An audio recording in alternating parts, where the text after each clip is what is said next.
Give us the lie of the land. What's happening? What impact is it having? As you know, tourists can access their accounts, they can use their credit cards, they can draw cash from ATMs. Also, we've arranged that hotels can give what they call paid out, can give petty cash to visitors or to guests, and they can charge their card. So, you know, basically we don't have issues at the moment. Obviously, people come with some cash as well.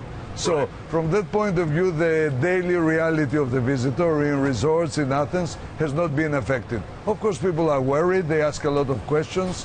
What we explain is that for them, things are normal, safe, quiet. You know, there have been two demonstrations in Athens pro and against the referendum, but they were very quiet with no presence basically of police. So things are okay for now. Obviously, we are worried if things get protracted over a long period of time, if we will start seeing some problems maybe in a week or two. Are you seeing cancellations at this point? What's the sort of the last minute story as well? Well, very few cancellations. People who have planned, of course, they ask questions. They ask how is the reality. I mean, everything works normally. Airports, ports, transportation, hotels. There's enough food, drinks, everything. So for the moment, you know, all is okay. Obviously, few people are worried and they want to cancel, but this is a very, very small percentage. Now, last-minute bookings, because as you said, we are in the middle of the high season, there we see a considerable drop. So we are losing the last-minute business, which is about 20% of the overall business. People who book in the last 2 weeks, these people for the moment are wait and see. So clearly we will see an impact in business for July. This is sure. I hope things will be resolved by this Sunday. Yeah. People will vote for yes. All the tourist sector is in favor of yes to Europe, yes to the euro, yes to the referendum. And, I think this will be finally the outcome. And from Monday, there will be, a new negotiation with the government that will possibly be formed to deal with Europe and with Greece staying in the euro. What happens if it goes the other way? What contingency planning are you making for your sector, as you say, in the middle of tourist season, to see a major rupture with Europe? Can you plan for that?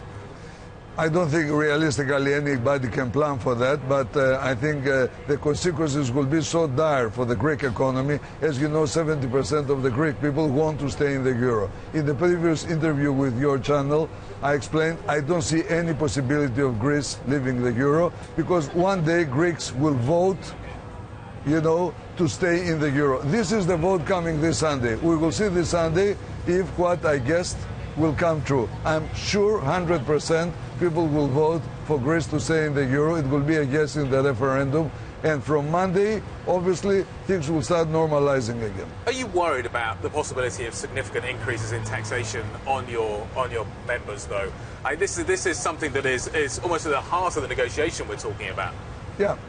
Look, we in the tourist sector, we said we had a VAT rate of 6.5% on accommodation and 13% on restaurants. This made for what we call tourist package an average of 8%.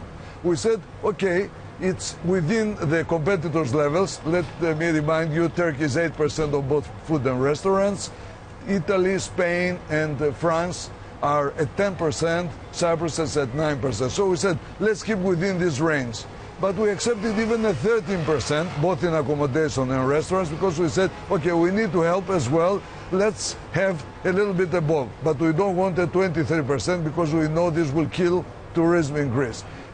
The last proposal from the institutions goes for a 13% on accommodation and 23% on food, on restaurants. However, I'm sure the new negotiation will start from the base of 13% for both. It doesn't make any economic sense. It was just that the other side, the institutions, were fed up with the negotiation tactics of our government, and they wanted, in a way, to push to the limit the negotiation. I'm sure a more logical and reasonable negotiation will take economic factors in account as well, and not only political considerations as this negotiation happened. We are very hopeful. After a guess, there will be financial, economic factors deciding. Very nice to see you. Thank you very much indeed for your time. Andreas Andreadis joining us. He is the president of the Greek Tourism Federation.